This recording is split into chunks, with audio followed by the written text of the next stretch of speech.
and welcome to the 2025 ARC Beef Performance Awards. Tonight, we celebrate farmers who give their everything when it comes to genetic improvement, implementing sound farming practices, mentoring others, and who aren't afraid to pick up the slack and put in the work when it needs to be done. We invite you to join us for some interesting discussions and to marvel in the dedication of our South African beef cattle producers.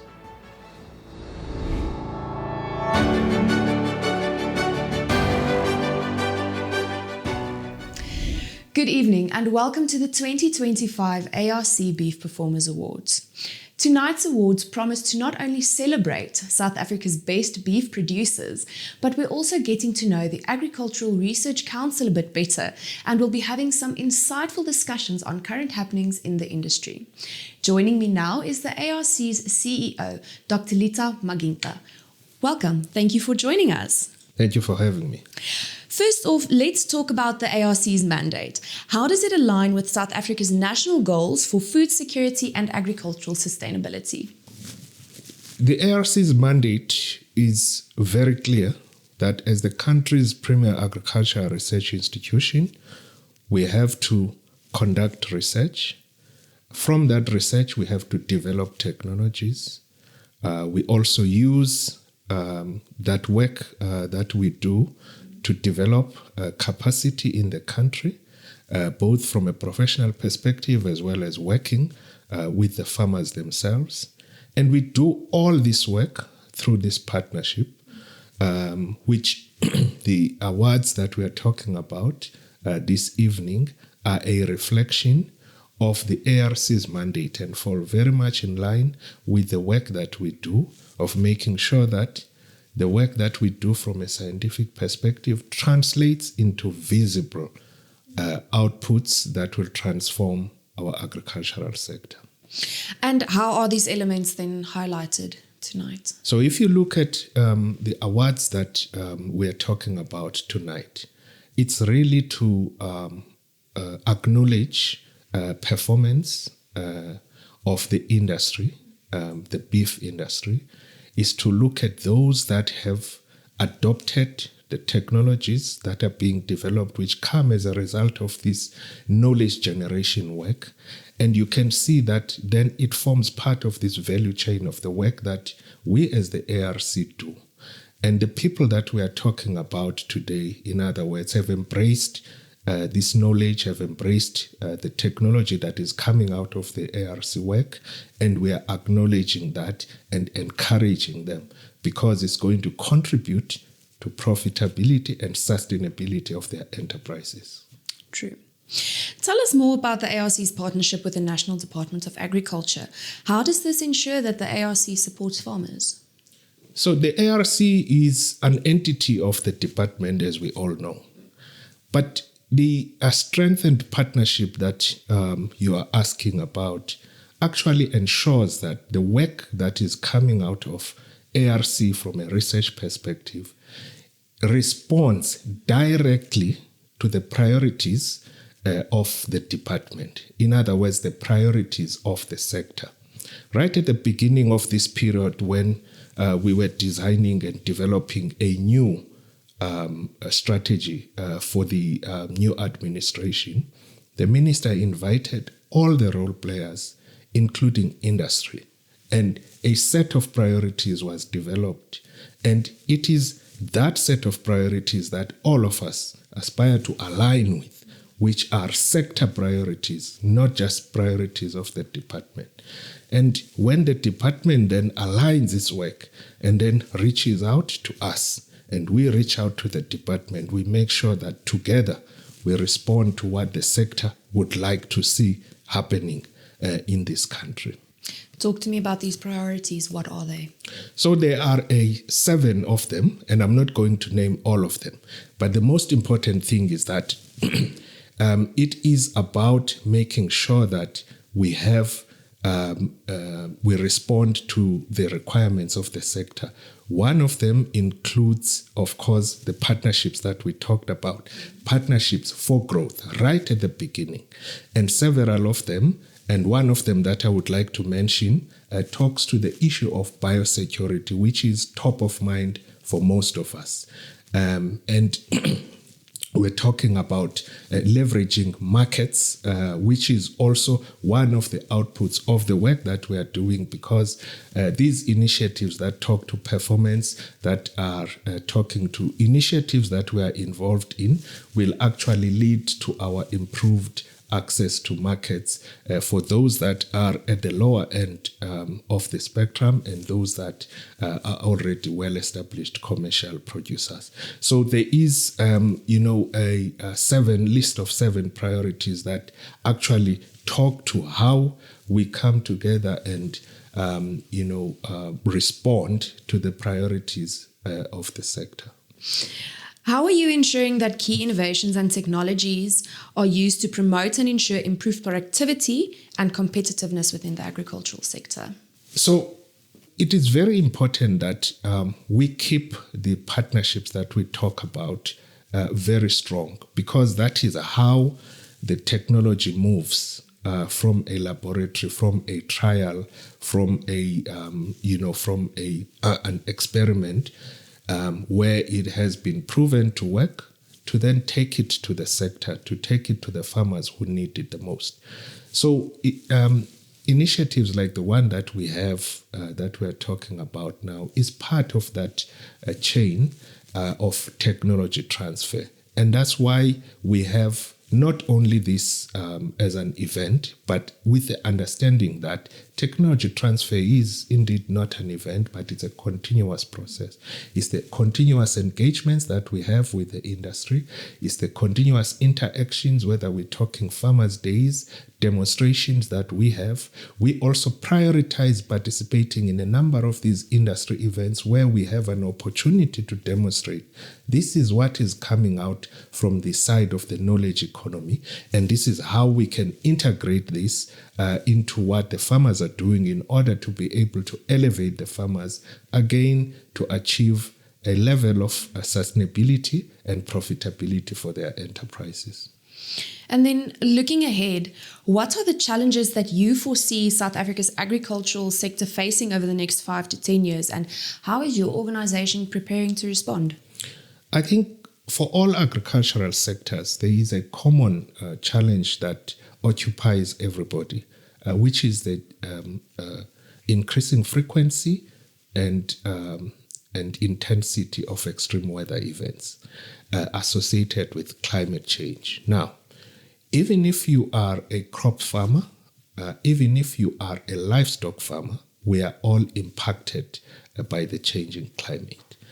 And within the ARC, there is a lot of work that is being done then to respond to this changing climate through research. There is a lot of extensive work that is being done in our Animal Production Institute to look at the breeds, for instance, which is one of the things that we are looking at during the performance hours, to look at how they perform under the changing climates and how do we select breeds that are going to withstand the adverse conditions that they're being exposed to. Thank you for that. Do you have a message that you would like to share with the South African beef producers? Yes, of course. I would like to take this opportunity to to wish all the producers that are not only in the awards, but the industry as a whole, the best of luck in this challenging environment.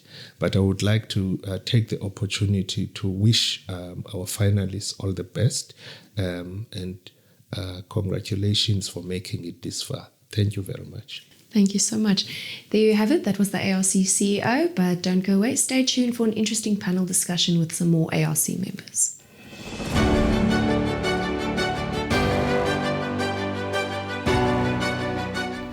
Good evening, ladies and gentlemen, fellow farmers of South Africa. As you know, we are meeting this evening during the time when we have challenges of biosecurity in South Africa. The challenges that were brought by a threat of FMD that is negatively affecting our trade, our production, because we can't move animals for breeding purposes. Our farmers in South Africa have been very much passionate about ensuring that they comply to the requirements of Animal Improvement Act. And from my desk as a registrar, I am proud to indicate that given the challenge of climate change, we already have adaptable animals that we have in our country.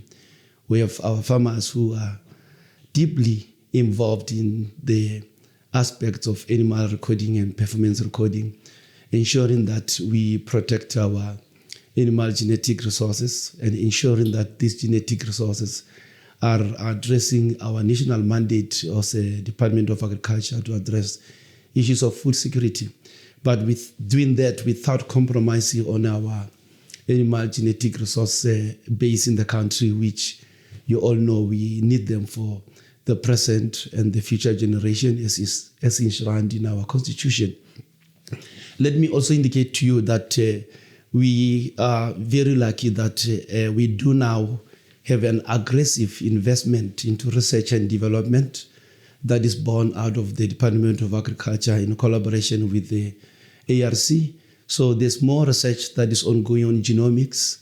You have been part of the BGP projects. As you know, we also have smallholder farmers participate in the Kaunafatso ya Dikgomo. This is mainly to ensure that we slowly do away with our dualistic agriculture, where we want to have all our farmers, in fact, all animals, highly performing in South Africa. In this way, we will be able to sustainably use our genetic resources without any compromise. So the environment in terms of administration is conducive for all of us to participate in international research, local research, protect our genetic resources. And let me, in conclusion, indicate that we are proud that lately we just have had our accreditation from ICA being International Committee for Animal Recording, as one of the best country in sub-Saharan Africa that is participating in this international animal recording. This is very important as a footprint for our value that we place on our animal genetic resources for food and agriculture. Thank you very much for the farmers who participate in this event in terms of their animals in being involved in performance recording. This is indeed commendable, and we wish you all the best. And we hope we will maintain and, where necessary, improve our research, development, and working in collaboration to improve our resources, animal genetic resources, and food security base. Thank you very much.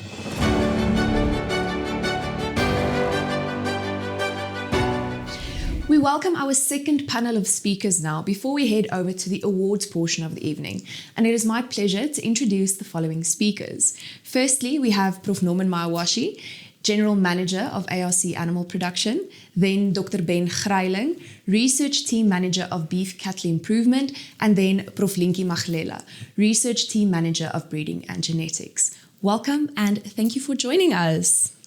Thank you, Deirdre. So before we start discussing the awards categories and announcing the winners in each of the categories, let's talk about the goals of your various departments. Ben, my first question is to you. Tonight's event has been hosted and presented by the ARC's Beef Improvement Scheme for many years. Give us a short overview of the scheme and tell us a bit more about its mandate and how it connects to tonight's event. Yeah, thank you, Deirdre. Yeah, tonight's event is all about recognizing and also rewarding farmers that make use of the technologies and services provided by the beef scheme. So the beef scheme's mandate is really through its service provision, technology transfer, training, and all those things, to ensure that farmers are more economic and produce more economically and more biologically efficient animals. Because at the end of the day, you need to also improve the genetic potential of the national herd. Because without that, it will be impossible to keep track with time as demands grow more harsh in terms of environment, socioeconomic conditions and things like that. So really you need to use those technologies and information to farm better, if I can use that word, in terms of selection, efficiency, and things like that. So tonight is really about showcasing our farmers and rewarding how they've used those technologies and information to really outperform and to be resilient in terms of all their demands. So we want to showcase not just to South Africa, but also to the world. And if I may say, our farmers are regarded amongst the best in the world to really showcase the achievements in terms of making use of technologies and information to really keep track of changing times in terms of performance of their enterprises and their animals, of course. Norman, as General Manager of the Animal Production Campus, how does the focus of the campus link to tonight's event? And do you see a measurable output of the impact of animal production's mandate in tonight's event? Thank you very much for the good question. The Animal Production Campus is very, very important contributor to agricultural productivity in the country. You'll remember that we have a long history and tradition of providing innovative scientific services to our farmers. Hence today, our farmers are amongst the best in the world. So if I were to give you an example, some of the breeds that were specifically developed in this country, it was based on the science that we do as researchers in the ARC. And that has proven to be very, very important. More for so when you look at climate change, our local and indigenous breeds are doing very well because of the work that we have done in understanding the genetic potential of these animals. That is why today we are able to produce sufficient meat, health and safety beef that we all enjoy thanks to the work of the ARC. So it is very, very important that we continue to support this important institution in our country. Before I get to my next question, you mentioned the services that the ARC provides. Ben, quickly take me through the services that the ARC provides, specifically the Beef Cattle Improvement Scheme. Yeah, the beef scheme itself, we do a lot of services. We do what we call on-site services, where we do feed efficiency testing at our bull test centers, different centers throughout the country. And then we have quite a number of services where we do on-farm services, from training, consultations, real-time ultrasound scanning, making use of the latest real-time ultrasound equipment. We do a lot of training, lecturing, farmers' days. That's all very much focused on getting the information and the technology to the producer to enable them really to stay in line with all the demands that the industry has put on them to ensure they are sustainable. And if people want more information about these services and how they can access them? They are more than welcome to give us a call at Irene. Okay. And we're also obviously on the website. Linky, tonight's event focuses on farmers across all production spectra, from emerging to commercial. Do you think that the performance of the farmers celebrated tonight will encourage other farmers to use best practices and scientific and technological tools to drive genetic improvement and decision making? And why would science and technology matter in the modern farmer's enterprise? Thank you for the question, Deirdre. The Beef Awards showcase farming as an enterprise for technology, innovation, and sustainability. So I'm extremely positive that the farmers that are not really in the space of recording and performance improvement will be encouraged. I hope that we'll be able to encourage one or two. I hope for more, because the event is shifting from telling to showing. The principle is very simple, really. In my first year class, I was told that you need to record, you select, and you make genetic improvement. So breeding values are really, telling us about the performance in the future. So it's a very old technology, but to this date, it is still a game changer, in the sense that it shifts from looking back to planning forward in terms of the future performance in the future generations. And looking forward in terms of integrating genomic technologies precision agriculture, and some of the other technologies that are giving us, data-driven, decision making, we are able to fast track our processes so that we are able to make decisions earlier and at greater accuracy. So adopting these technologies will make it easier for the farmers to move forward and to stay competitive. So we need to show the farmers that these tools are not only for scientists. They are practical, they are powerful, and essential for them to stay competitive. So the sooner they empower these tools, the faster we drive genetic progress and profitability. I just want to add to what Prof. Linky has just said. Stakeholders are unanimous that the distance, or shall I say separation, between farmers making use of technology and farmers not making use of technology is getting bigger and bigger. So without technology and science, I think in the future, well, even now, it's going to become more and more difficult to sustain yourself. So we really need to, what she touched on, to ensure that they adopt and implement all these technologies, because worldwide, without it, you're not going to sustain yourself in the market value chain. Mm-hmm. Yeah. Sticking to the topic of technology, we are all exposed to technology and things like AI every day, consumers and producers alike, like we've discussed now. And the notion towards farmers is to produce more from less and in climate smart ways as well. Norman, why do you think it's important to invest in technologies, including those developed and implemented by the ARC, that improve biological efficiency in cattle?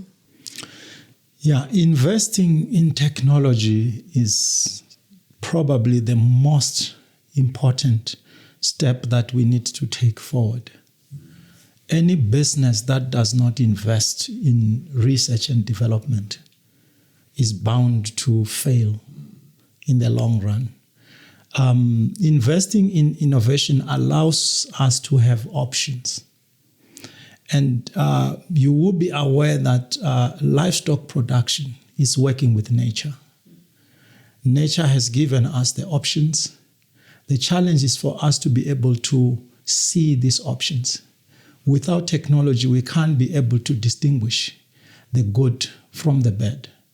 So we, as researchers in the ARC, always focus on coming up with new, better and improved ways of farming.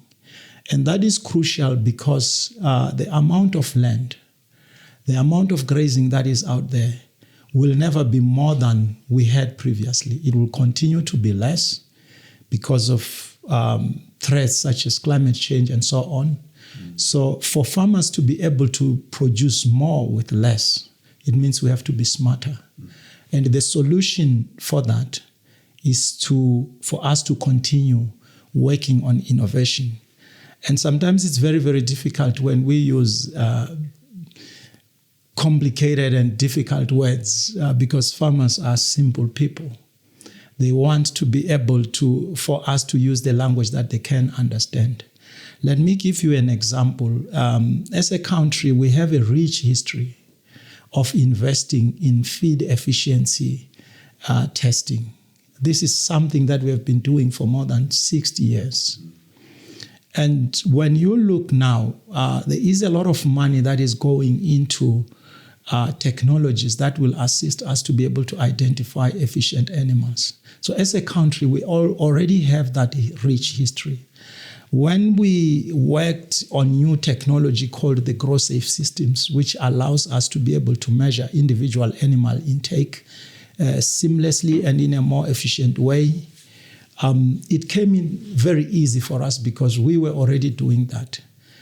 And if you were to look now, we probably have more than maybe 7-8 Grow-Safe systems that have been installed in different testing centers in South Africa, the first one being in the ARC.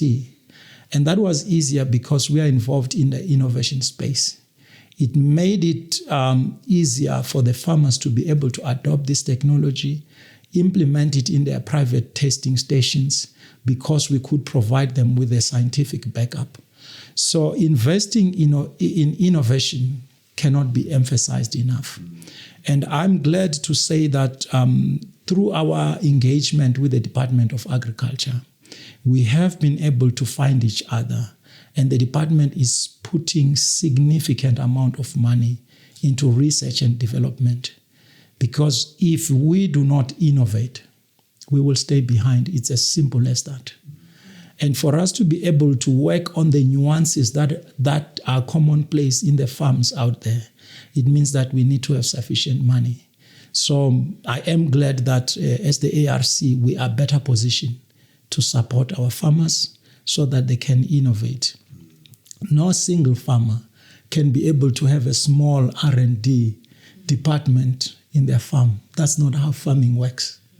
R&D is done centrally through an organization such as ours. And therefore, I think we are fortunate as a country that we are putting the money where we need to be putting, because innovation is key. Otherwise, we'll not be ready for climate change. So I can't emphasize enough the importance of investing. And maybe as I wind down on this one, what is becoming more important is that it's not only government that is investing in R&D. Industry has put a lot of money in the last few years. Beef genomics being one of the examples where we're joining hands with industry to be able to put money in research and development so that we can continue to be internationally competitive while we'll remain locally relevant. Just for interest's sake, is there anything exciting happening at the ARC? Maybe one other addition to it, Norman was talking about the GrowSafe system, and we've also have bought the green feed system, and GrowSafe measures feed efficiency. Then with green feed, we are going to measure the emissions of our animals so that in future we are able to breed towards environmentally friendly animals as well. Thank you for your time. Much appreciated. I think we've kept the viewers waiting long enough. So let's head over to the awards portion of the evening. A lot was said tonight. Some key takeaways. Teamwork makes the dream work, as was highlighted. And congratulations to all the finalists and winners. ARC National Best Elite Cow Awards, sponsored by Farmers Weekly. The 2025 ARC National Best Elite Cow Awards has been sponsored by Farmers Weekly for 47 consecutive years, which in itself is worthy of recognition. This award category only considers actual performance data of participating cows. Participating cows should exhibit exceptional reproduction figures and other economically important traits such as maternal ability and pre-weaning growth rate or weaning weight. This award category is also contested, as in the past, among cows across all breeds, and only one cow per breed will be crowned as the top female of each participating breed. This year, the awards will go to cows from 21 breeds. The cows receiving awards are between 8 and 18 years old, and their intercalving period varies from 343 to 386 days. The 18-year-old cow had 17 calves. Ankole, DT15110, Dale van Rensburg from Delareyville, Northwest. This Ankole cow is 10 years old with 8 calves. She has an average ICP of 349 days. Beef Shorthorn, JGS1153, Barry Stretton from Maltino, Eastern Cape. This beef shorthorn cow is 14 years old with 11 calves. She has an average ICP of 371 days. Bonsmara, KHB08162, Yuan Mayberg from Pietersburg, Free State. This Bonsmara cow is 17 years old with 14 calves. She has an average ICP of 381 days. Boeran, W1615, Stompie Olivier from Ventersdorp, Northwest. This Boeran cow is 9 years old with 8 calves. She has an average ICP of 353 days. Brangus, FS1136, Craig Scandless from Winterton, KwaZulu-Natal. This Brangus cow is 14 years old with 13 calves. She has an average ICP of 369 days. Brown V, HB147, Hans Bester and daughters from Vrede Free State. This Brown V cow is 11 years old with 8 calves. She has an average ICP of 364 days. Charolais, HQ161101, Yuan Cronier from Honeydew, Gauteng. This Charolais cow is 9 years old with 7 calves. She has an average ICP of 362 days. Dexter, SWA161, Villy Duplessis from Riversdale, Western Cape. This Dexter cow is 9 years old with 7 calves. She has an average ICP of 351 days. Drakensberger, LL1132, Freddy Wasservol from De Wetsdorp, Free State. This Drakensberger cow is 14 years old with 11 calves. She has an average ICP of 366 days. Drought Master, AGO1641, Adrian Odendaal from Villiers, Free State. This Drought Master cow is 9 years old with 7 calves. She has an average ICP of 377 days. Nguni, EX07249, Hannes Eksteen from Piketberg, Western Cape. This Nguni cow is 18 years old with 17 calves. She has an average ICP of 358 days. Pinsgouwer, B1533, Fani Potgieter from Bertie van Sail Pty Limited, Mujadjies Kloof, Limpopo. This Pinsgouwer cow is 10 years old with 8 calves. She has an average ICP of 372 days. Pinsail, PZ12201, Fani Potgieter from Bertie van Sail Pty Limited, Mujadjies Kloof, Limpopo. This Pinsail cow is 13 years old with 10 calves. She has an average ICP of 386 days.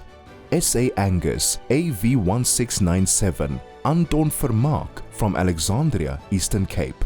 This SA Angus cow is 9 years old with 7 calves. She has an average ICP of 361 days.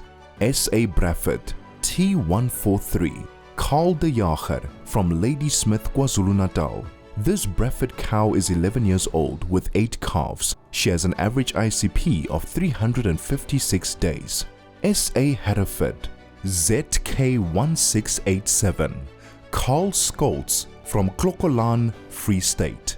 This SA Hereford cow is 9 years old with 7 calves. She has an average ICP of 373 days.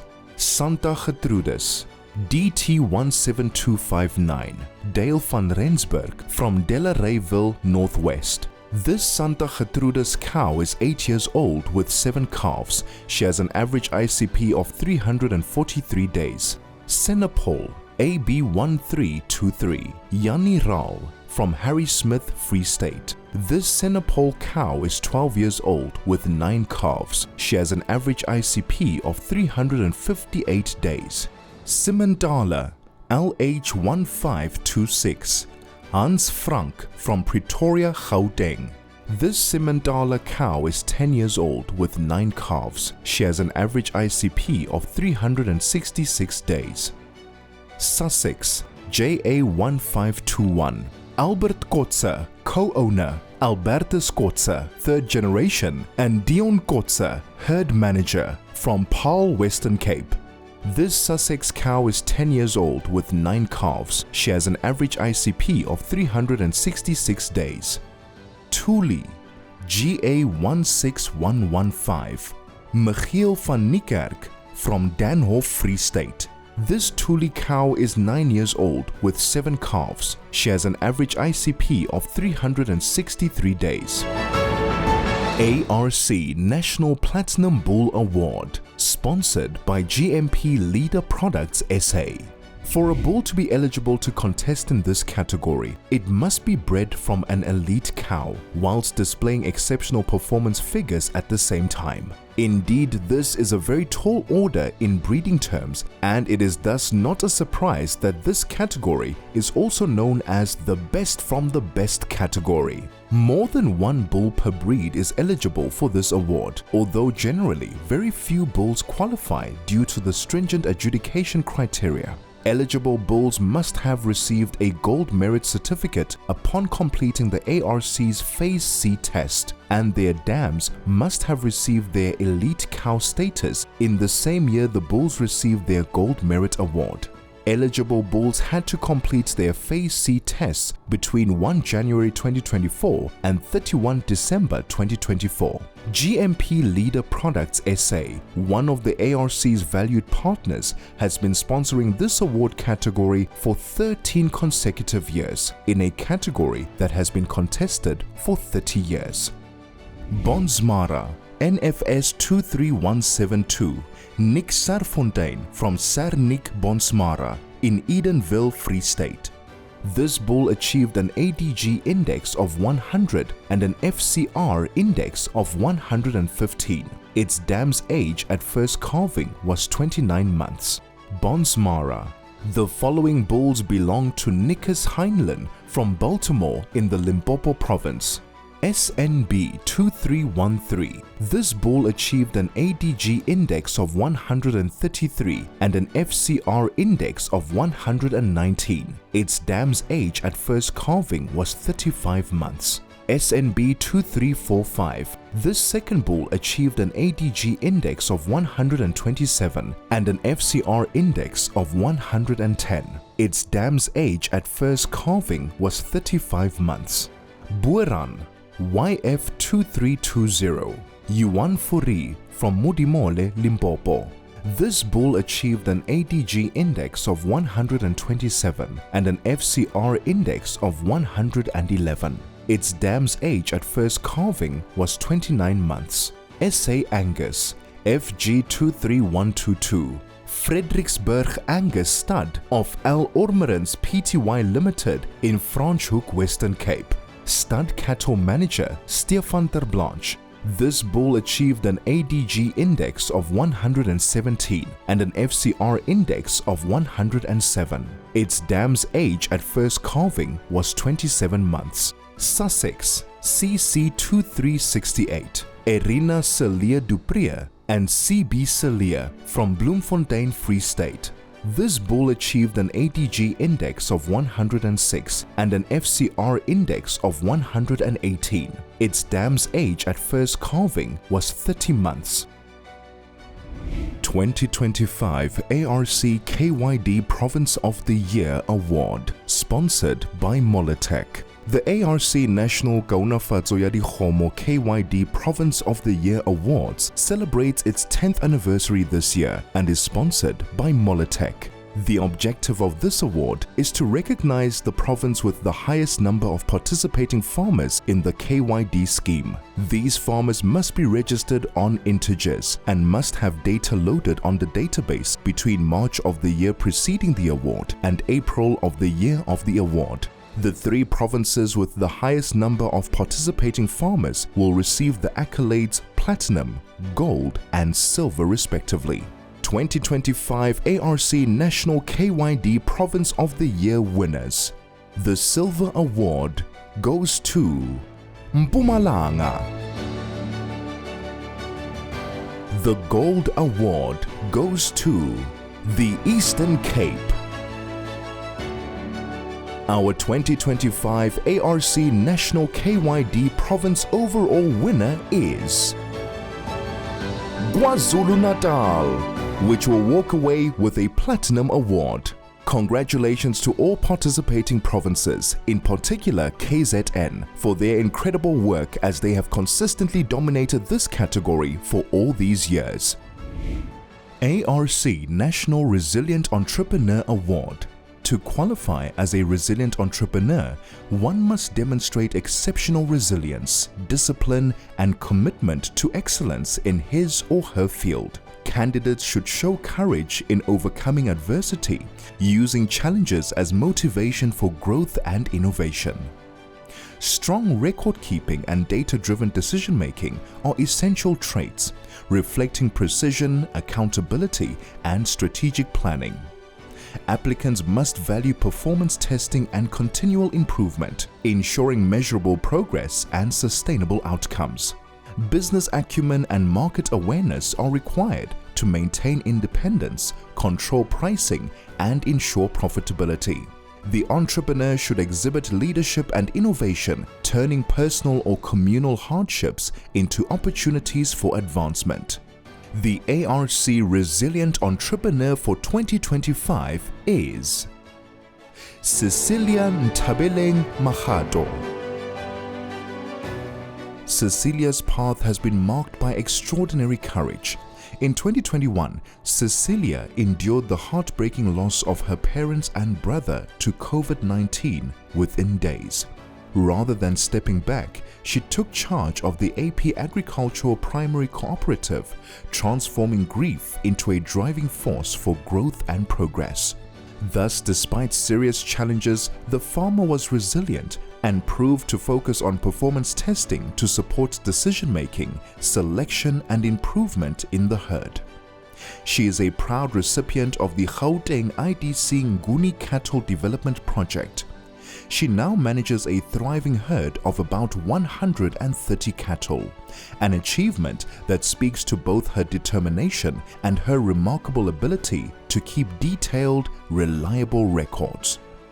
Ms. Mahato has built a farming enterprise that inspires well beyond her community. She stands as living proof that adversity can be transformed into strength, and that passion, when coupled with discipline, can cultivate not only livestock but also a legacy of inspiration for generations to come.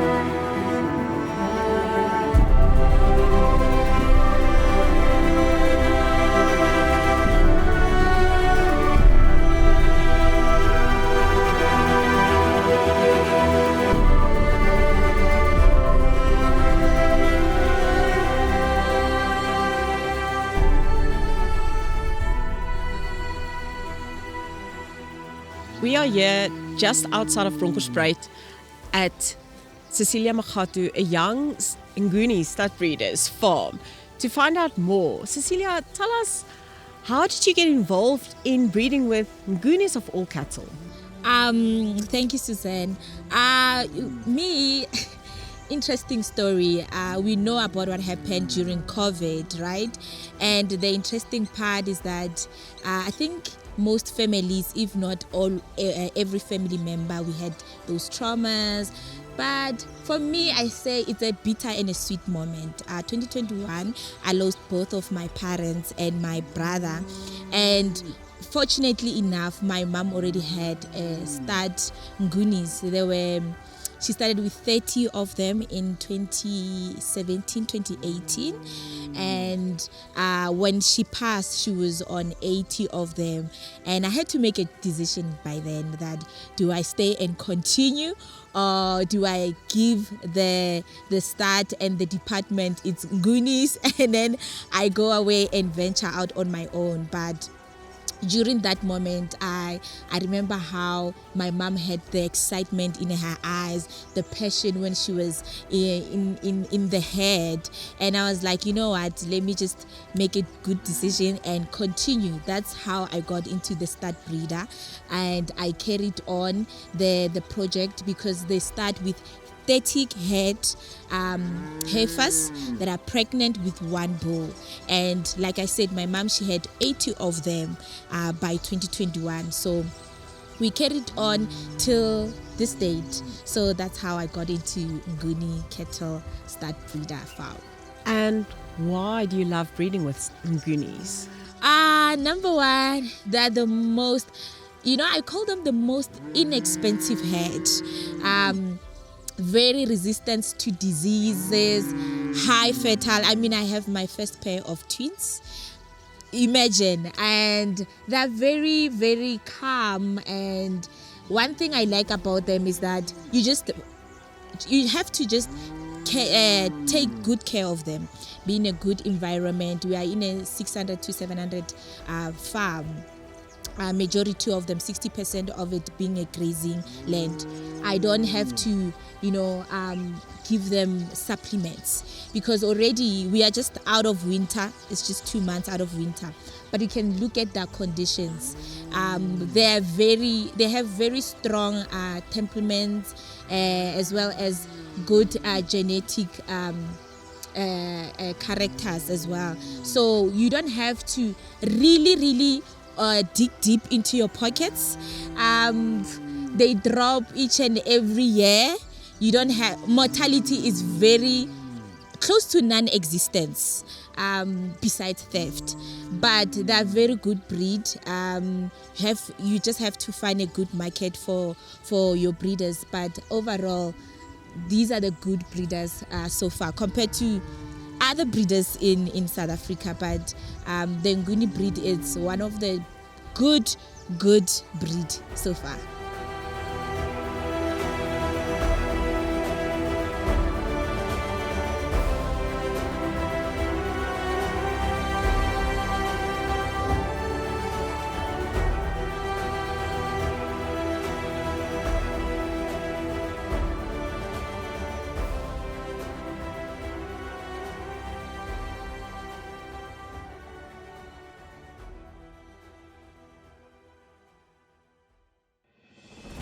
ARC National Kaunafatso ya Dikgomo of the Year Award, sponsored by Vet to Farm. My name is Morake Mutiang. I'm the manager for Kaunafatso ya Dikgomo at the ARC. This is the vehicle for smallholder farmer development in livestock at the ARC. Kaunafatso ya Dikgomo, its main purpose is to make sure that we provide a big platform for ARC researchers to participate in farmer development. Farmers in different provinces can contact us through our contact list in the offices. We have offices throughout the provinces. For a farmer to become a member of Kaunafatso ya Dikgomo, all they need to do is to make sure that they attend our events like our Farmers' Days. That's where we explain in detail what we do. But the main purpose of Kaunafatso ya Dikgomo is to encourage farmers to participate in the livestock, in the animal improvement schemes, where they are encouraged to keep records of their animals and track the improvement that is happening in the herds. They are encouraged to identify their animals to enhance traceability. They are encouraged to take records such as your bet dates and for the calves and their bet weights, and be able to track the productivity of the cow herd, to know the interval between calving, to make sure that they take records such as your weaning weights, to understand if the mothers are doing a good job, and because the weaning weights are very important also to enter the market in terms of our feedlots. The second focus area in KYD, Kaunafatso ya Dikgomo, is that we are encouraging or helping our farmers to access the market. So we are doing a lot of training in terms of farmers understanding how to understand market prices. They are being assisted to organize themselves so that they can be able to pull their animals together and be able to access the markets. They usually would organize livestock auctions in their own localities, in villages. We are seeing a very big improvement in terms of the prices that farmers are getting because of that type of knowledge. We have also been able to see our improved relationship with provincial officials, with our researchers being able to go into very deep rural areas and provide some training that is required or that is being identified by our research technicians and the provincial officials to make sure that our farmers in all parts of the country are being developed. The third focus area is that we are also running an internship where we take unemployed graduates for a period of 2 years, expose them to work. and we let them work with our research technicians and the researchers of the ARC, and they learn how the work of a research technician is. And some of them are able to get jobs before the term ends. Some of them have become farmers in their own right, and others have continued with their studies. So that is in brief what Kauna Fatswadi Komu does. The finalists for 2025 are Avuzwa Mpateni from Trala, Eastern Cape, Kiliboni Hadebe from Bethlehem, Free State, Daniel Matebula from Devon, Gauteng, Daniel Gatalane from Kokstad, KwaZulu-Natal, Raymond Ngwape from Liphalala, Limpopo, Abram Masinga from Barberton, Mpumalanga, Madubego Ndlovu from Hartswater, Northern Cape, Tumiso Mutlabane from Mahikeng, Northwest, Hendrik September from Duiselsdorp, Western Cape.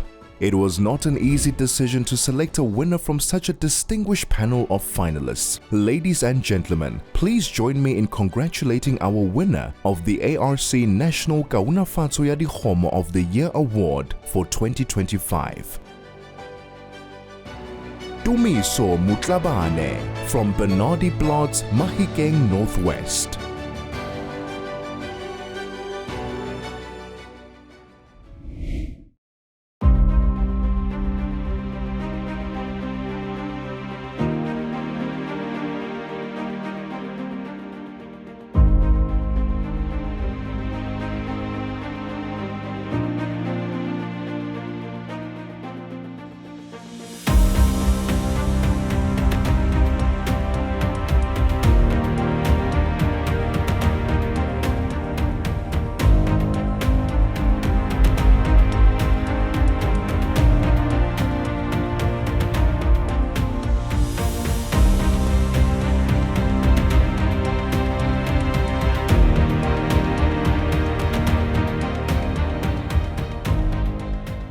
The purpose of the KYD scheme is to facilitate the participation of smallholder and emerging farmers by giving them access to animal recordings, performance data, technology, and improved management practices. And one of the beneficiaries of this scheme is Tumiso Mutlabane. Yes, sir. He is the man who is managing this beautiful farm, having used some of the techniques and technologies provided by the KYD scheme. Tumiso, thank you so much for your time. I want to find out from the very beginning, your love affair for farming. Where did it begin? Did farming find you, or did you find it? Farming found me through my family. Okay. It started when I was young. We were moving one of our cattle because we were in communal farming. I then asked my grandmother to buy a cow because I liked them and I wanted my own. Okay. And then she then scolded me for it. Then saying she could never sell a cow to me. Yeah. So she then gave me one cow. And then from there on, yearly, as I was in school, during the school holidays, I would then go there, monitor. I would see, one is now 2, they then 3, they then 4, the selling and all these things. And that's where I fell in love with it. So later on, I went to varsity. And that's when I studied agricultural economics, or BCom agricultural economics. So I then learned the business side of it, the organizing of it, and all this stuff. And as soon as I finished, I then acquired this farm privately just after I graduated, and I started my own farming process. That's amazing. That's an amazing story, man. Thank you. I would imagine then the KYD scheme would have played quite a massive role in you monitoring performance, data, all these things. Tell us about the impact that it has had on your business, on your farm rather, and how you've improved on the management because of it. The biggest thing they helped me with was record keeping. Okay. I didn't know these cows had to be weighed during birth every 3 months. That's the first thing they helped me with. It was the record keeping, and I got a little booklet from them where I would then note things, write down stuff, and that assisted me in knowing which cows performed for me. They assisted very well.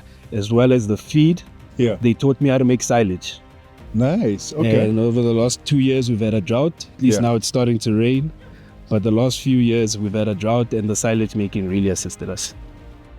besides that, some of the other challenges that you have experienced over the years that perhaps, maybe not through the KYD scheme specifically, No. but the challenges that you've experienced as a farm manager, owning this farm, managing it and growing it, Yes. and how you overcame some of those challenges. The first challenge we had, the biggest one I would say, other than the drought, was the implements Yeah. of the farm. Okay. Through the help of the department as well as ARC, we then got the feedlot that you can see there, the press there, and that assisted us because it minimized the risk of danger when handling these things. Now, since we have those handling facilities, the processes go well, the cows don't get hurt, we don't get hurt, and it's smooth. 3 years from now, 5 years, it's on the horizon. Where do you see this farm? I want 80 head of cows. Well, you currently have how many? We currently have 52, 52. of which 38 of them are the heifers as well as the cows. Yeah. The rest are the weaners and the calves. So I see myself having 80, around 80, but in order to do that, we need to improve the carrying capacity of the farm. Okay. So we need to then look into matters of farming and planting maize, soya, whatever it is that can assist us in having the vertical integration and assisting us in feeding these animals. I would also imagine that human resources is going to be a massive thing as well, because you can't run this farm by yourself. Talk to us about the team that is behind you, supporting you, and that you're looking to grow with. We currently have 5 employees, 6 if you were to include me, of which 4 of them are youth. Wow. Which 4 of them are youth and they're interested in farming. One of them even started this whole process of the gardening, which assisted us a lot. Very impressive. So anything we can work with in this farm, we try our best to do. What do you do for fun around here? Because I would imagine you're drinking the milk from the cows. What else do you do for fun around here? I drive around and I look at the sunset views. So diversification, very Yes. important. Yes. Getting different means of increasing your income sources, very important as a farmer. Yes. Talk to us about your value chain. My value chain, things that we add other than selling the animals as a whole, what we then do, we offer services such as slaughtering for them. Okay. We then slaughter for them. If they request it as well, we slice the meat and package it. And then from there on, we can even offer delivering services. And this extra income insists in me working on the farm. And you said that you wanted to grow from 52 to 80 over the next 5 years. 80. And I'm guessing this is helping you get there, these Yes, additional streams yes, of income. yes. This will then assist me to get more stock, more breeding stock. That will then assist me to feed them as well. And then from there on, grow my business and sell more. Mona, where's the biltong? You're slaughtering here, but we don't see any biltong. What's up? No, we're looking into that. We're going to do the biltong making, the wors making, as well as patties. Patties? For burgers and... For burgers and anything organic that you would like, that's beef and locally produced as well. I'm inspired. I love your hustle and I love your diversification on your farm. No, Congrats, thank you very much.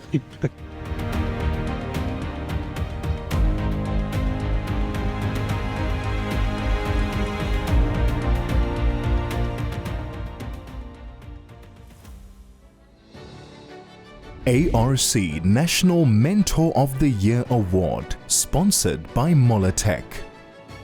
The primary aim of this award category is to acknowledge farmers with exceptional leadership skills and efforts in building capacity and skills through information dissemination, mentoring, who assist fellow farmers with adopting and implementing the relevant technologies and management skills to enhance their productivity and sustainability. This year we have 2 finalists who will share the prize for our National Mentor of the Year Award.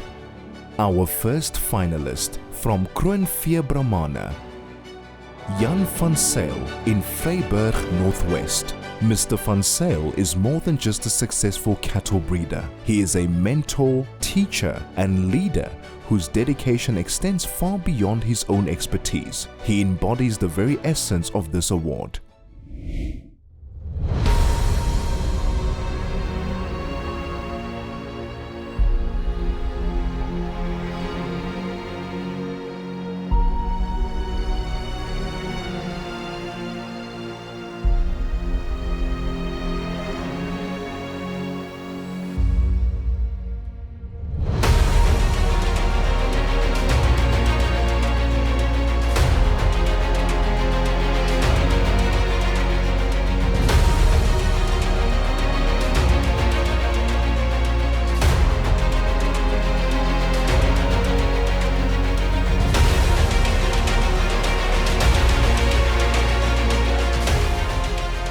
What does it take to be the largest Brahman breeder in Africa? I would imagine mentorship plays a massive role. But let's find out from the Brahman breeder himself, the Brahman whisperer, Jan van Zyl, the founder of Kroonvee. Jan, thank you so much for your time. Thank you for the privilege. I want to know, take us back to 1972, over 50 years. Yep. What was the original vision for Kroonvee? Now, I started in 1972. I fell in love with Brahman. My father was Afrikaner cattle breeder. Yeah. I believe one of the most successful breeders. He was a stockman as well. And but I fell in love with the Brahmins. And I always tell anybody, if you love something and you take care of it, then you will take care of it. So you start with love. So I fell in love with the Brahmins, and he helped me to buy 5 females and a bull. Wow. So I started in 1972 with five females and a bull. Yeah. And he asked me what is my dream. And I said, I will be the biggest Brahman breeder in South Africa. And he was laughing at me, and I said, challenge accepted. So from there on, I hadn't had land. I used to buy, or I need to buy land, and I used to improve the cattle and grow the numbers. So yeah, it took me 53 years. But after 53 years, I'm very privileged that I've got 2 sons that love Brahmins just as I am, and they are capable. Yeah. They are schooled. They love the animals, so they run the business. Talk to us about the work that you are doing in giving back to the younger generation. You can even include your sons and how you are passing that knowledge that was passed down to you onto them. See, after I retired last year in June, I decide what I need to do, what I prepare to do, what will I love to do. Yeah. And what I love to do is sharing my knowledge. So for a lot of years, the University of the Free State bring all their final year students to my place. Okay. So my biggest lesson for everybody is if you can dream it, you can do it. And that is the motto of Kroonvee. That is the motto what I start with. If I can dream it, I can do it. But it must be done. It's hard work, it's commitment. You have to set out for yourself a plan. Yeah. Where am I now? Where do I want to be in 5 years' time, in 10 years' time, in 20 years' time?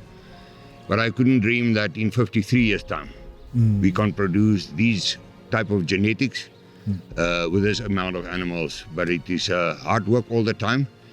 So currently, what I love the most is young guys that come and visit me and ask me from advice. Doesn't matter whether it's financial advice or genetic advice. It's a privilege for me to share. And the big reason for that is the Lord has blessed me so well that I'm feeling at the present moment it's a privilege for me to give back. Yeah. And the best thing I can give back is knowledge. So and the knowledge and experience. That is, I believe, what I had. I believe that is one of Kroonvee's biggest assets. Is building over a lot of time, and I want to share it with anybody that are interested, even you.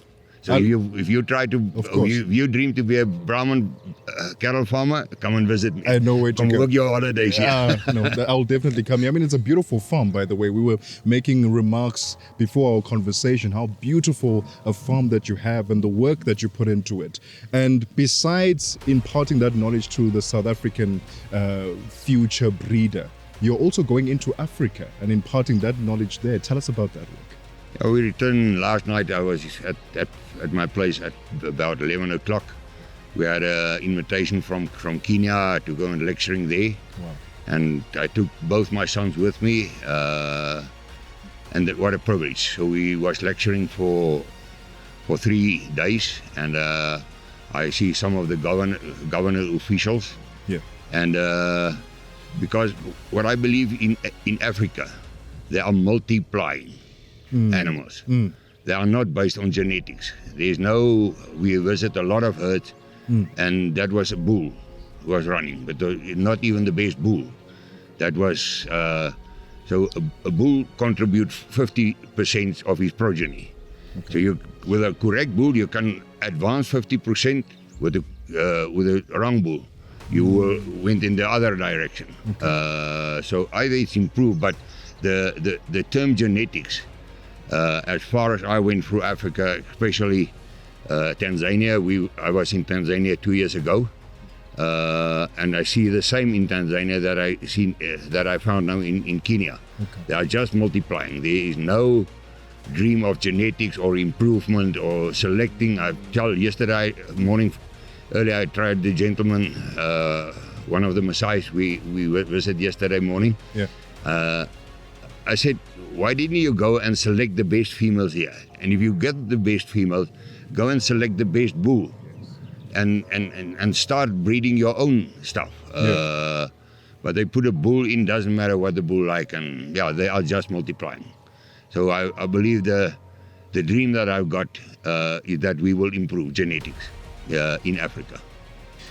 Jan, over 50 years of breeding Brahman, what message do you have for the upcoming or the rising farmer? They're still starting out in their early stages. How do you ensure longevity in this space? My first advice is get knowledge. Knowledge is every place available. Yeah. Go to successful farmers. I always tell my son, gather successful people around you. Doesn't matter in which field. So there's a lot of guys that are successful. Go to successful people, see what they are doing, ask questions, steal with your eyes, and set yourself targets. You are here today. Where do you want to be in 5 years? Where do you want to be in 10 years? Set yourself targets with time frames and work hard to achieve it. That is why our slogan at Kurenfi is, if you can dream it, you can do it. But you start with a dream and you start with hard work to achieve the dream. And if anybody can start with a dream, that dream about not only his success in farming, but his dream with his children, his dream with his community, be involved, go for it. One central theme that I'm picking up is teamwork, community. You cannot run a farm, you cannot do this by yourself. As individuals, we can do nothing. Yeah. Not even, and the Lord made us to have people. That is why He created Eve for Adam. You must surrounding you with successful people and be positive. If you are positive and you've got a positive attitude, you will progress. If you've got a negative attitude, I've got no advice for you. Jan, you've been an incredible mentor. Thank you so much for your time this afternoon, and thank you for being a legend in the field of Brahman breeding, and we hope that many are inspired by the work that you're doing. Thank you. Appreciate it.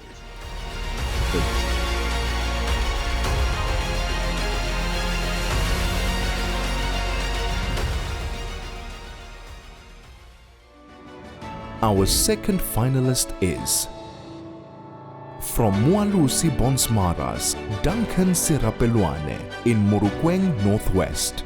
Duncan farms on Taylor Span in the Vryburg area, where he has a Bonsmara herd. He acquired another farm of 600 hectares with his own financing and without government assistance.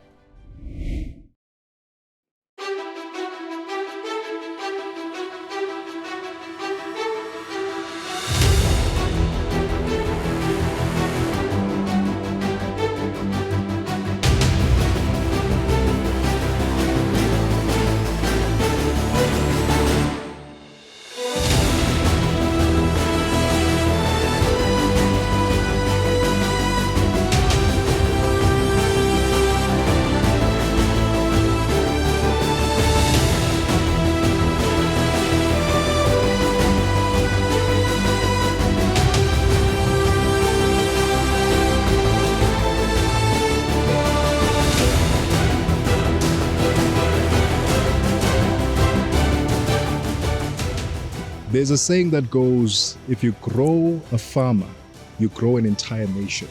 And at the heart of it all is mentorship. Mualusi Duncan Sirapelwane is doing his part. And he's invited us to this beautiful farm of his to tell us more about the importance of mentorship and grooming the next generation. Mualusi, thank you so much for your time. Thank you for inviting us to your beautiful farm. I want to know the story, the original story of how you got into farming. Good afternoon, sir, and thanks for you coming down to do this interview. Look, my father used to work in a garage. He worked for about 13 years. Okay. Then after 13 years, he left that employment. Then he came back home. He was doing donkey karikis and exchanging them with goats or sheep or a cow. Now that's how he started. When he moved from Kuruman, he came back home, Morokweng. Then he settled in a trust land called Kakisonya. Now that's where he started. Very small.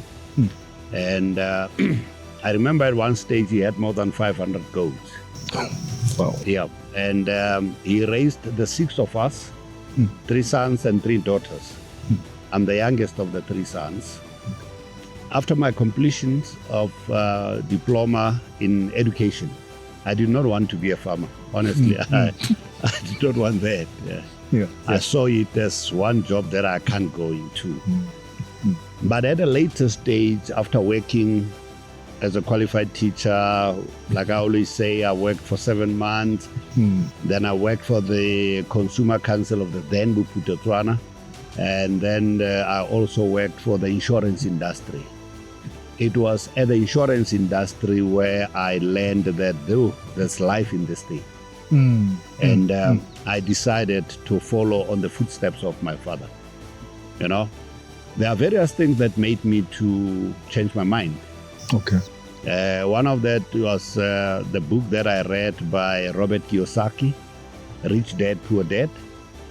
The other thing that made me to change my mind was Les Brown, who's a strong believer or that if you don't put your mind to something, then nothing will ever happen. Well, I think the greatest inspiration was my father and my mother. Because, I mean, they never went through standard 6, or in the olden days they used to be called standard 6 or matric or whatever, but they managed to raise us. And they could raise us using livestock.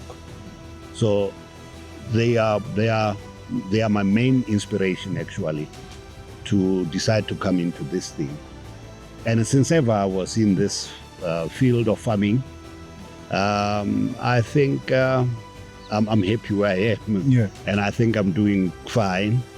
And I felt, look, as much as I have been helped by other people, by my mentors, I have been mentored before, and I'm still being mentored. So I must also try and mentor other people. It's from generation to generation. So I think that's where I am.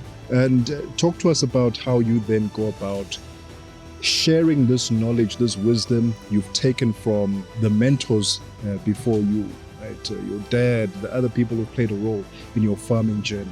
How are you then now taking that information, the years of knowledge and experience, and now imparting it to the new generation? Okay.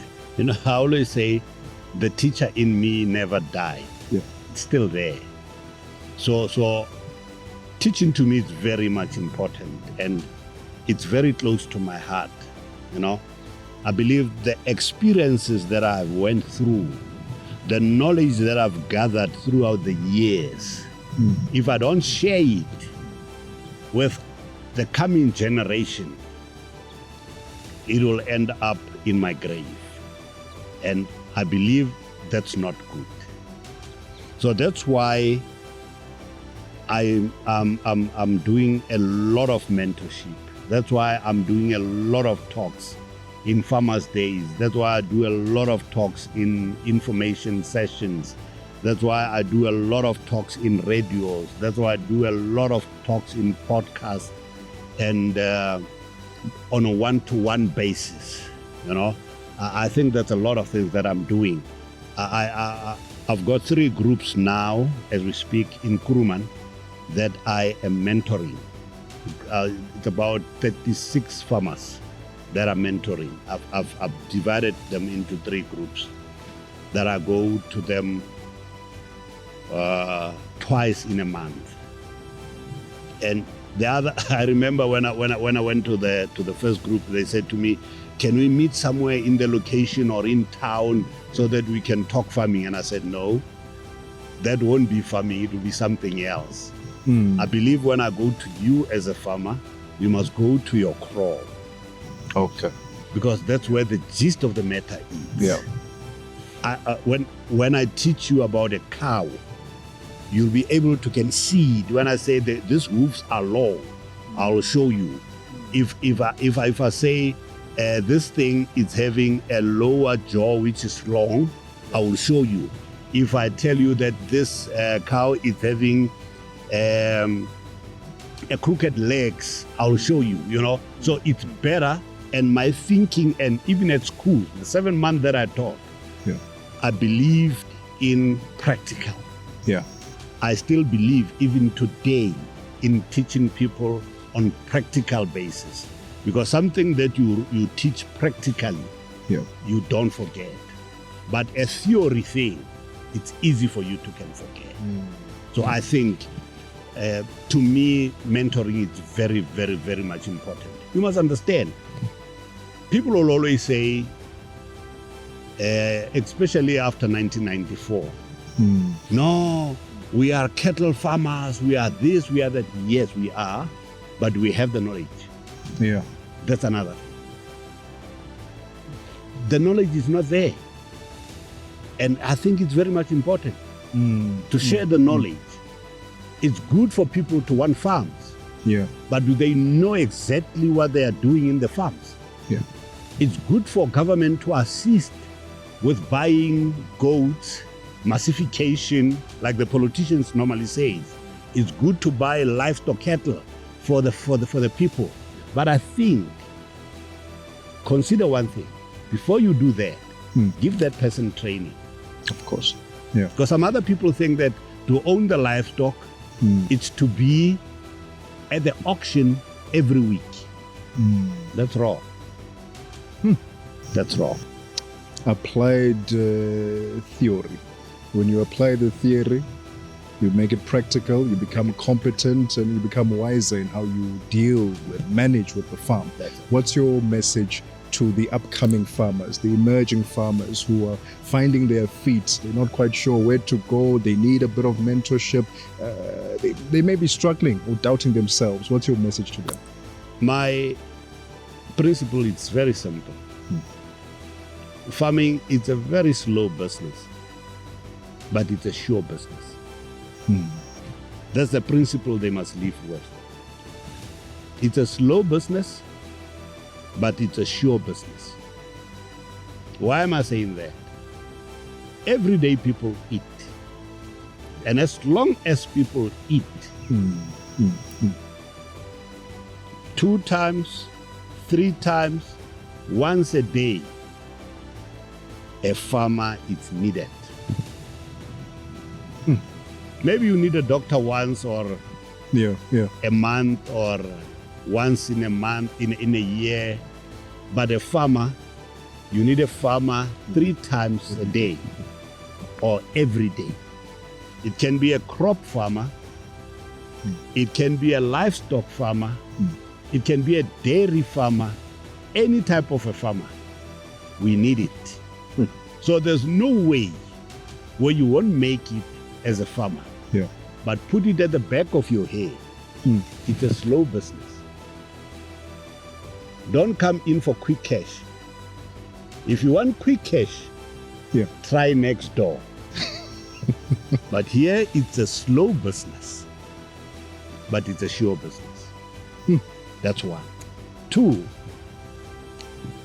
I encourage a lot of people, as much as you want to get into this thing, despite how much money you have, get yourself a mentor and pay school fees. Because people think that sometimes we pay school fees. So they must come and pay school fees. They must come and pay school fees. Because you need to pay, you know. for you to get education and good education, pay better. You get better education. Well, sometimes I do talk to people over the phone, it's fine. But sometimes they do a mistake of they send you a message on a WhatsApp. You see this WhatsApp thing now, huh? Not good. They send you a message, you say hi. Yeah. Now, maybe I'm from another old school. When you send me hi, I don't know what to say next. Hi, how because are you? maybe I'll say a cow. And you won't like it, you know. Because you're not specific what you want. So get straight to the point. That is Rapulana, I want to talk to you. Please call me, or can I call you later? Yeah. I want an idea on this particular thing. Better. Yeah. I'll listen to you. I'll give you my time. Rapulana, thank you so much for your time. Thank you, sir. And Thank you, sir. beautiful farm that you have here. Thank you. And thank you for imparting your wisdom to the next generation. And I love the fact that you're imparting that knowledge also to your own daughters who For sure. one day run these farms. No, for sure. Thank you so much. Thank you, sir.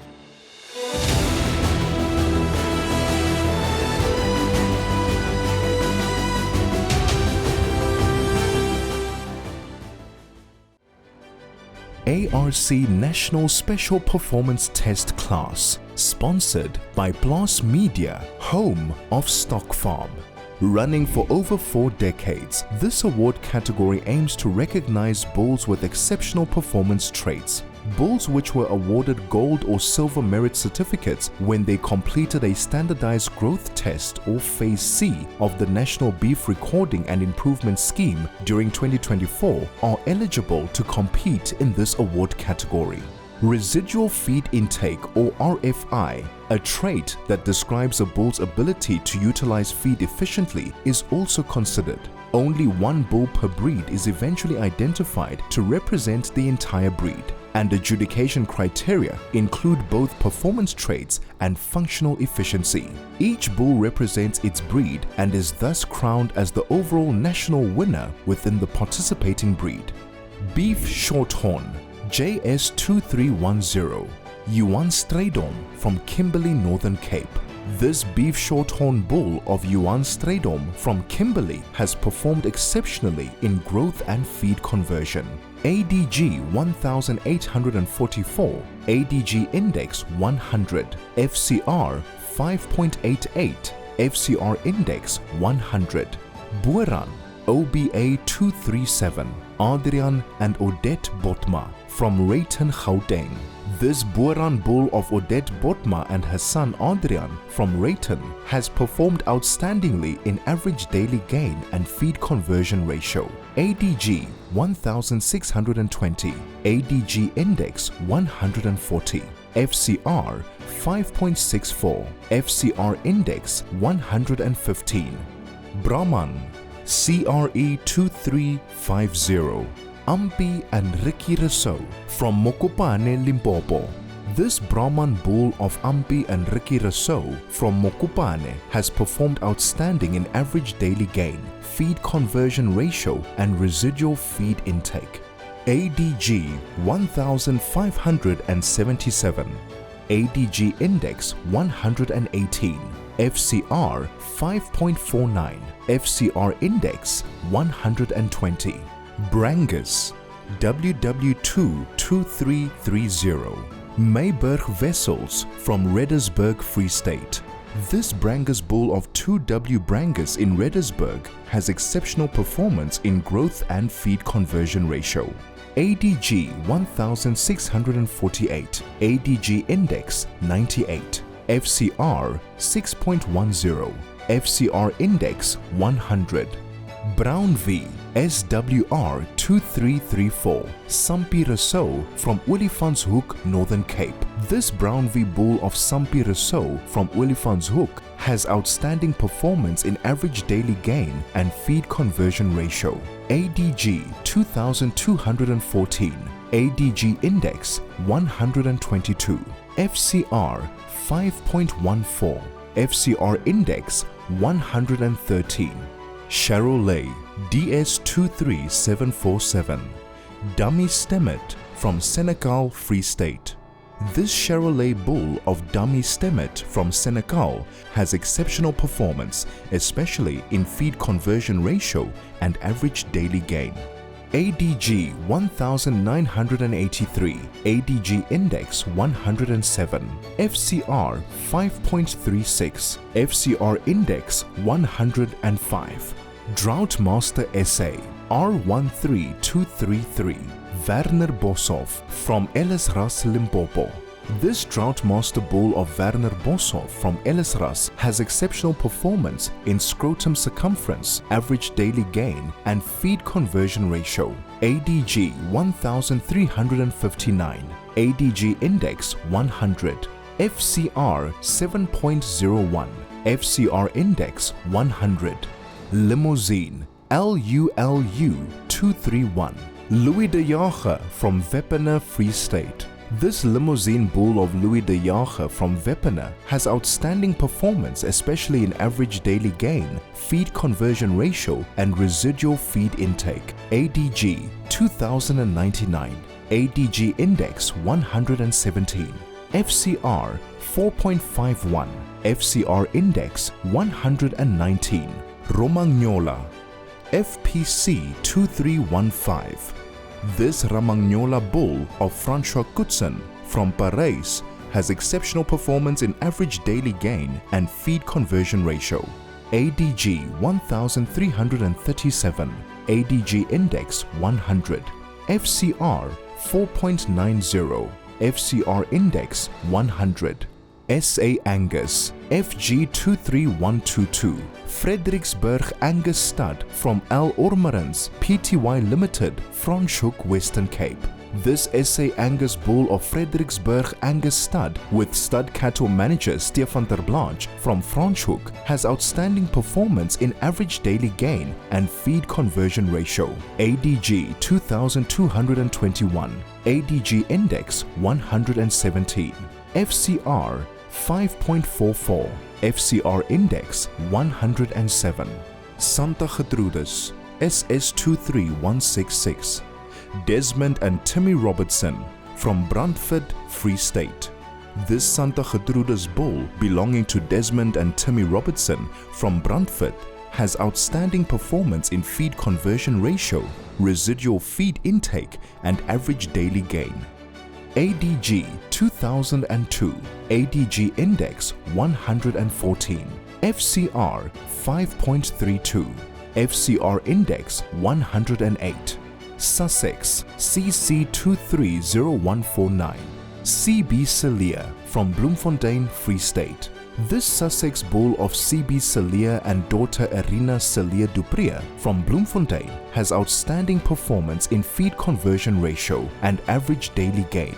ADG 2078, ADG Index 114, FCR 4.85, FCR Index 117. ARC National Beef Cattle Improvement Herd of the Year Award, sponsored by Plaas Media, home of Stock Farm.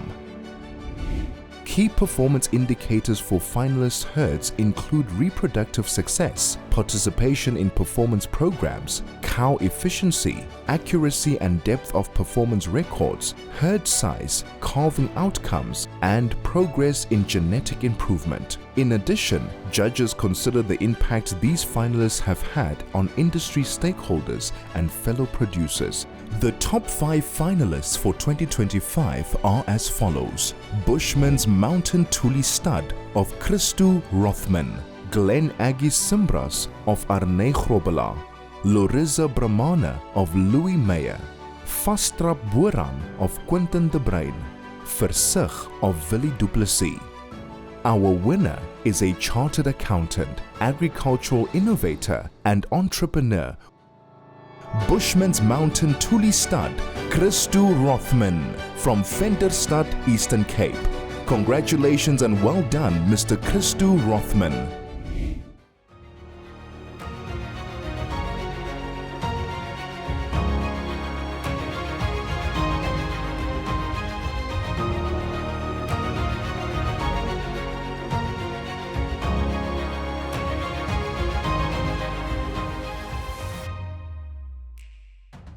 The way we started in the early 2000s, and I started farming. In my previous life, I was a turnaround specialist, which headed up at a certain point of time. I headed up my own turnaround team, where we went around to fix companies that had financial problems. And then in 1999, I decided to start my own business. And in 2000, I started the farming operation. Just after my brother passed away, I started with a dorperstoet. But very soon I realized, because of the crime situation that was escalating, as well as predator that escalated, I couldn't farm successfully long distance from Johannesburg down to Carlsberg with the predators and the crime. So I very soon started to experiment with cattle. I tested various cattle breeds and evaluated them in terms of profitability. The Tuli breed came out tops, and that's how I started with the Tulis. In round about 2006, I started with a stud, and I was fortunate to be advised by a guy by the name of Stefan van Wyk. The late Stefan van Wyk, unfortunately, passed away recently. He was my mentor, because at that stage in time I didn't know much about cattle farming. And the first question, when I told Stefan I was contemplating stud farming, he asked me the question, Christo, what do you want to achieve with your stud? And that got me thinking, what do I want to achieve, and what's my mission for my Tuli stud? And the next morning, when I woke up, I went to Stefan. I said, Stefan, I know what I want to achieve with my Tuli stud. I want to breed the most profitable cattle for the Karoo. Because in terms of the environment factors changing, with crime and predators and the challenges with sheep farming, there's going to be a lot more focus on cattle farming in our Karoo. Now the old farmers, they very quickly told me that, son, two things. One, the Karoo is not a place for cattle to farm. And secondly, your farm is a very harsh farm. Your farm is not suited for a stud farm. If you want a stud farm, go find yourself another farm. But I believe, work with what you've got. And I started with looking into the Tulis, and Stefan van Wyk mentored me to what to buy.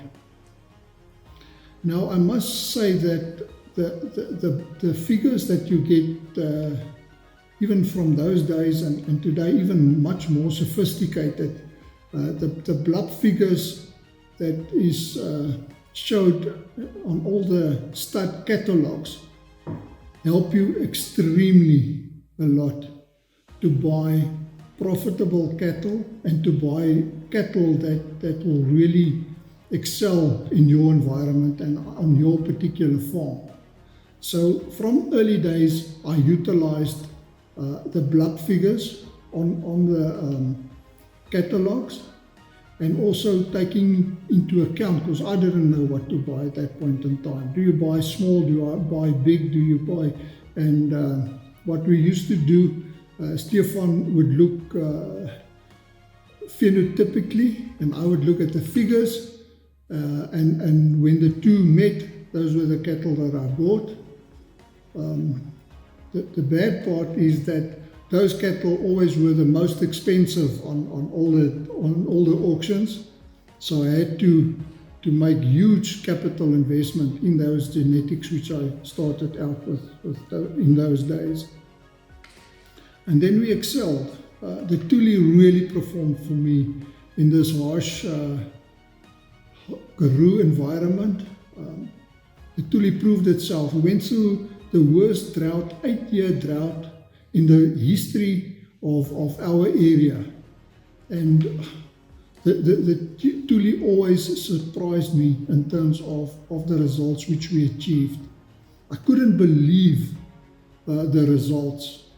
Having a pregnancy ratio of 94%. When my vet comes in and do the pregnancy test and it comes out 94%, he just shook his head and said, "Christo, I've never ever seen that before."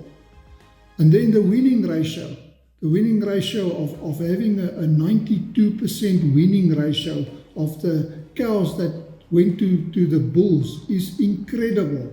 And that through a time period where we're in the midst of an 8-year extreme drought. I couldn't believe it. And then to have a wean ratio, my average for my cows wean ratio life to date is in excess of 50%. I always get tears in my eyes when those cows bring those weaners down from the mountain and we wean those calves. And the weights are above 50% on average. Incredible. And how they climb those mountains, look after those calves, raise those calves, and get pregnant again. Incredible. So they always pleasantly surprise me, and I'm very, very, very satisfied with the Tuli breed. My Tulis have helped me to went on and purchase quite a few extra farms over the years, and we've grown, and we are fortunate in a situation where we can now sell our genetics towards other commercial farmers and also some stud farmers. Performance record keeping is the base of stud farming. You can't manage what you don't measure. Right from the start, I developed my own database in terms of performance. And even though I duplicate all the information that we send in to Logix, and I have to replicate all the information from my own database. My own database helps me to mine my data and information about my animals and their performance. For example, I can get the detail from every cow, from her birth, right through every calf she had, what bull did she mate with, what the performance are of all the different calves that she has bred over the years, how many bull calves, how many female calves, the birth ratios, birth weights, weaning ratio, wean weights, ICPs, color of calves, horn, polled calves, all that information. In terms of the bulls, how did that bull breed, the profitability by bull, what bull works with what females. Even though I do multi-sire mating, I do DNA testing to determine what bull was the father of that particular calf. It helps me to do multi-sire mating.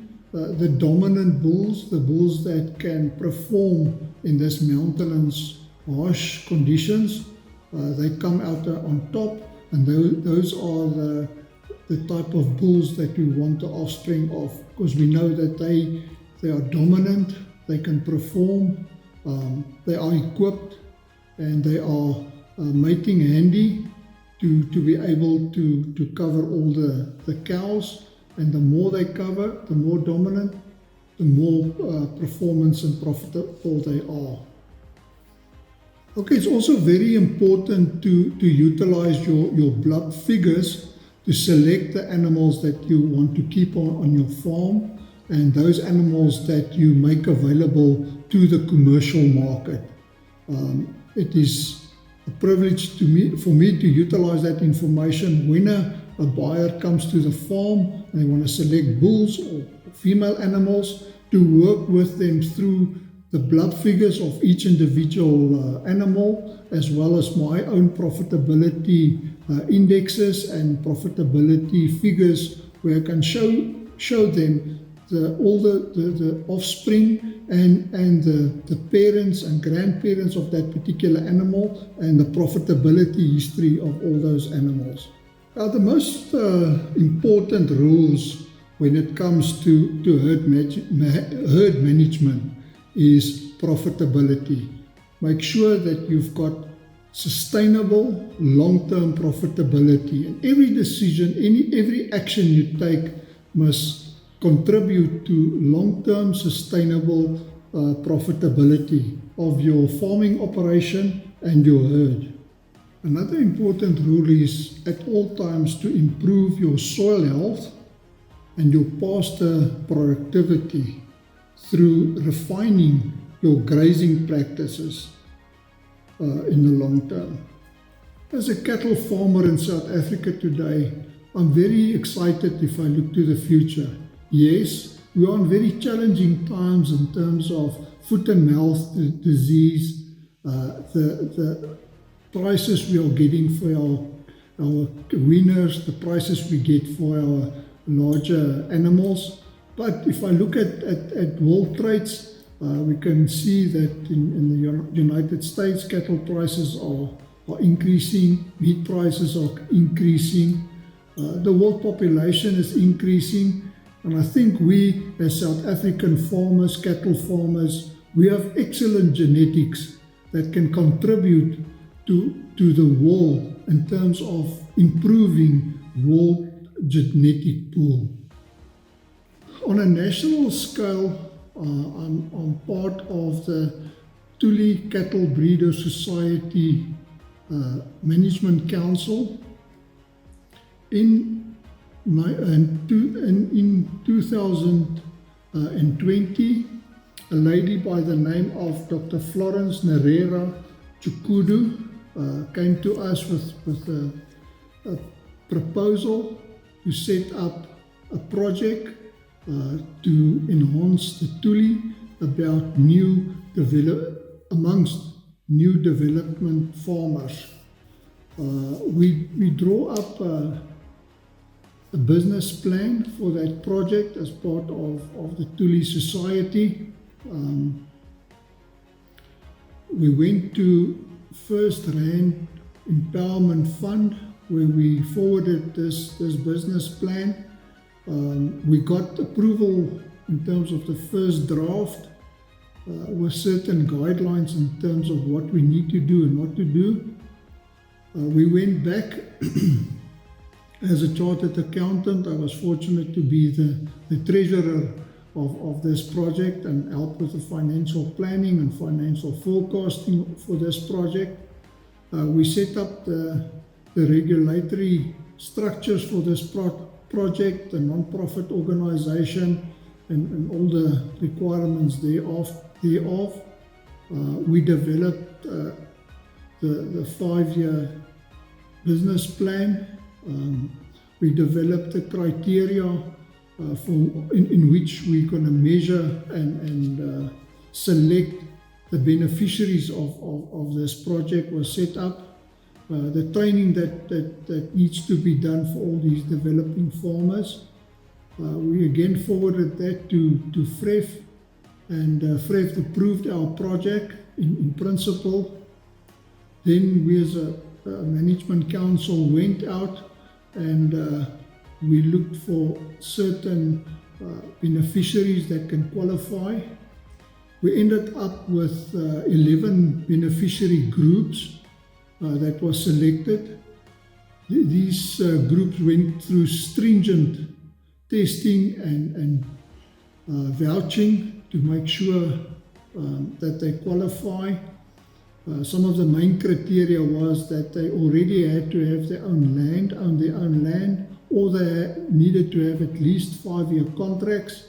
If they didn't have 5-year contracts, we helped them to sustain another additional 5 years on their leasing agreements.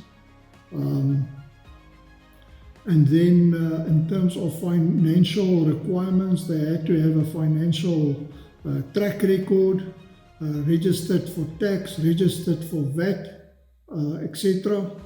And these, we ended up with 11 beneficiaries for the scheme. These beneficiaries, and the plan was again presented to FREF, where it was finally approved. We received 21 million over a period of 5 years from FREF. We started out to purchase on all the stud auctions of our top Tuli stud farmers. We went out to purchase cattle for these beneficiaries. Most of these beneficiaries received close to R1 million worth of cattle, around about 30 female animals and 2 bulls for the different beneficiary groups. The various council members of the Tuli Society are responsible to be mentors for these different participants. Participants need to be visited every 2 months. A report needs to be generated in terms of the progress, requirements that is needed, training needs to be done with these different participants, identifying risks and helping to set up strategies to work and to eliminate these risks and improve their strengths even further. These reports are bi-monthly sent into TGI, the Tuli Growth Initiative. These reports are summarized by Dr. Florence and her team on a 6-monthly basis. Reports need to be handed into FREF. They come out once a year to come and inspect the different participants and the progress that have been made and the mentoring that was done on these participants. And we're now in the 2nd year, 2025, and there's another 3 years ahead of us where a lot of mentoring and support in terms of infrastructure, equipment that's needed, where these participants will be supported and mentored in the next 3 years to come. And I'm very proud and privileged to be part of that Tuli Growth Initiative. And I thank all the different contributors, the founding members, Dr. Florence, Dave Mullins, Stephen Mainsheert, and the rest of our board for this great project which they've set up, and I could have been part of that project.